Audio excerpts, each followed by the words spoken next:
Well, championship weekend loading, and we have a good one when it comes to the ACC on Saturday. Duke taking on Virginia in this one, a contest that features some high stakes, a rematch from just a couple weeks ago, these two meeting each other. Thanks to a complex tiebreaker scenario when it comes to the conference, the Blue Devils posted a 6-2 conference record, but Virginia entering a slight favorite following that strong 10-win season we saw under Tony Elliott, their resurgence when it comes to the Cavs.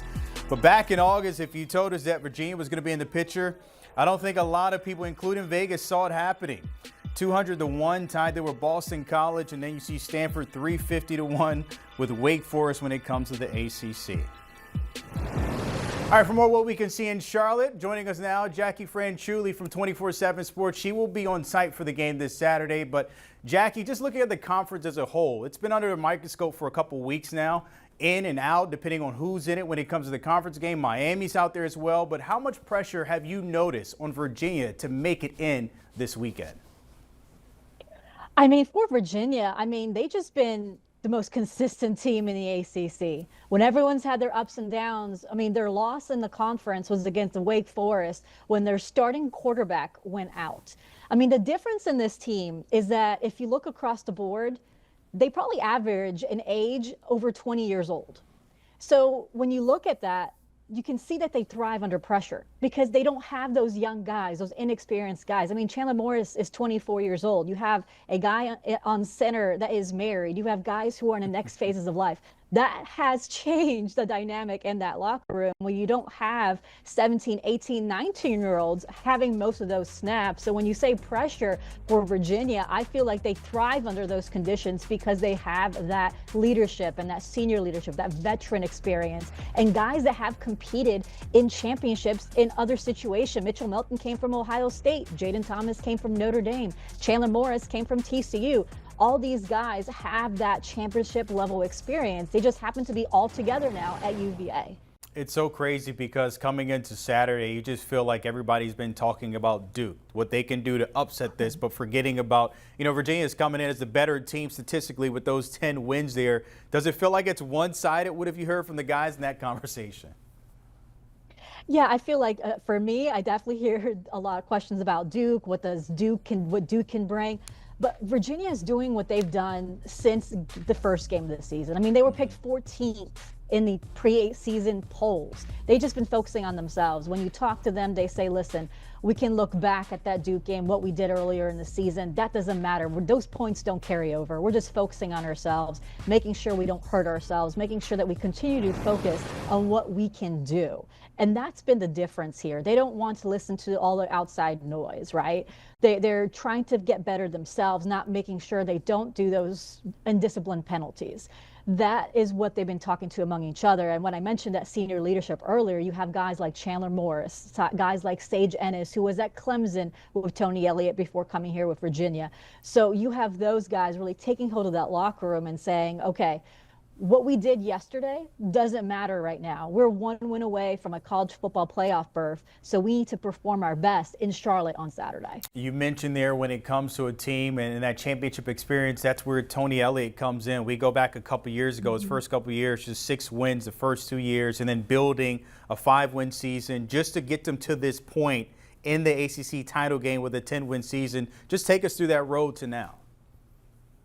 It has been quite a road, right? No college football coach has gone through what Tony Elliott and his staff have gone through.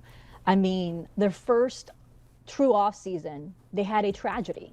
They saw their players gunned down on campus after a field trip, right? They had to go through, I'm in the linebacker team meeting room right now where Deshaun Perry's jersey is hanging towards my left side here. They carry that with them. After beating Virginia Tech on Saturday night, the first thing Tony Elliott said was that win was for those families, was for those players. That's how Tony Elliott's career as the Virginia head coach kind of started.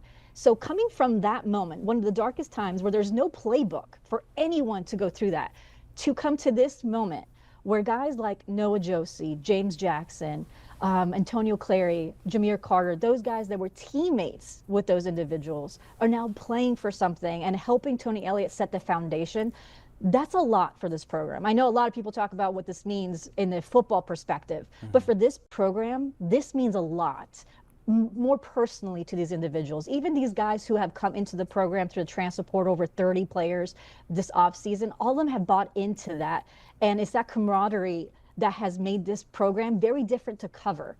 I was talking to some people around another beat saying, this is the most professional team I've covered on a college football scale because of how old they are and what they've had to mature of what they've gone through in the last few years as a program.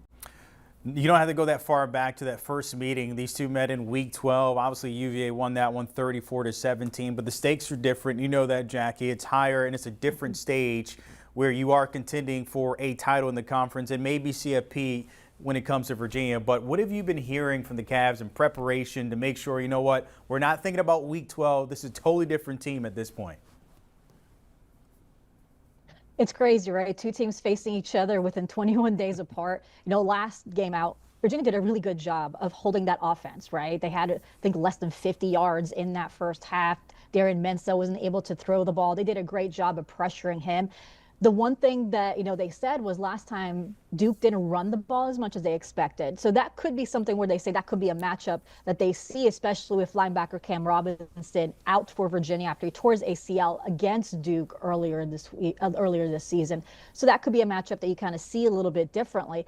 But Virginia, that was the best overall performance they had all year. The offense was getting into rhythm really, really early. You saw Jamari Taylor able to get those dirty runs early and kind of rip a big run towards the end there. So they're just trying to build off of that. So Virginia understands that that game is very different from what they're going to do. They're expecting Duke to make some adjustments to be a different type of game come Saturday. So that's what they've been just focusing on. I mean, Sage Ennis said it in 2020 when he was at Clemson.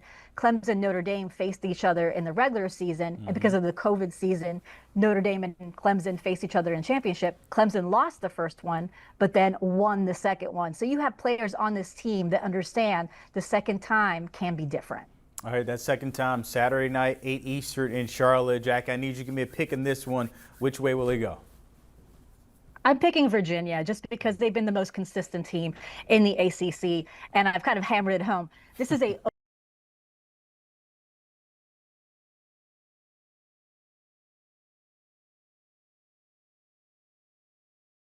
before.